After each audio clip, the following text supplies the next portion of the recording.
Ke androany avao koa ty fagnadinagny BP amin'ireo lycée teknika maneragna Anosy piadina magnodidiny ity ray aligny ro niatrika ity fagnadinagny ity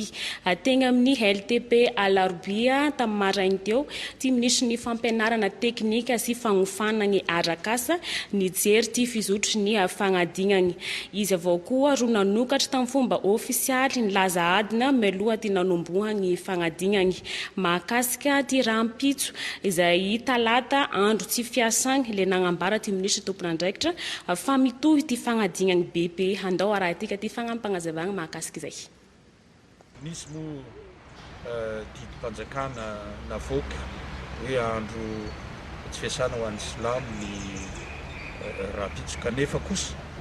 dia nangataka tsodrano tamin'ireo fikamanan'ny silamo ny ministère mba ahafahany ankizy manohy ny fanadinana rahampitso mitohy na kristianina izy na silamo izy dia mitohy tsy tapaka zany ny fanadinany mandrapahatonga ny alakamisy ary efa nisy tsodrano ro ray aman-dreny be ireo zany nandeha tamin'ny